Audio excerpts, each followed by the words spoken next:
Pemirsa, hujan lebat sejak Minggu malam hingga Senin pagi 13 Desember 2021 mengakibatkan banjir di Kecamatan Nusa Penida. Sejumlah desa terdampak cukup parah. Rumah-rumah terendam banjir hingga setinggi 1,5 meter. Bahkan jalan-jalan terputus akibat aspalnya jebol. Ini menjadi banjir terparah bagi Nusa Penida. Sebab sebelumnya tak pernah terjadi banjir bandang seperti itu. Laporan-laporan dampak banjir ini mulai masuk ke BPBD Klungkung sejak pagi tadi. Seperti yang disampaikan Perbekal Suwana Putu Rai Sudarte pasca hujan lebat salah satu dusun di desa ini, yakni Dusun Karangsari, rumah-rumah warga terendam hingga 1,5 meter. Menurutnya, air bercampur lumpur sudah naik sekitar pukul 3.30 WITA sehingga warga sekitar harus mengungsi ke tempat aman. Camat Nusa Penida Komang Widya Saputra menyampaikan, banjir parah ini memang terjadi di sejumlah desa. Rumah-rumah warga hingga jalan raya tergenang banjir.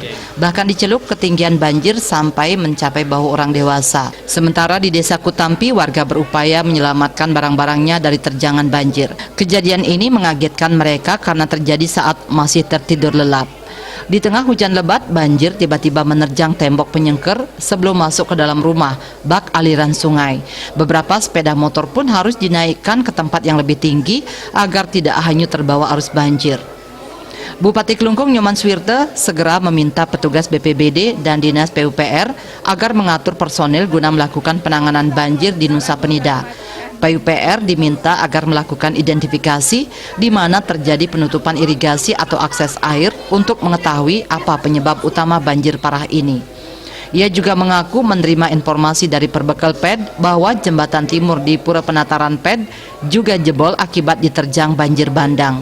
Melihat parahnya dampak banjir ini, Bupati Swirte juga menginstruksikan semua OPD terkait lumpur cukup tebal sehingga mengakibatkan yang juga akses jalan lainnya yang tertutup lumpur setelah banjir surut.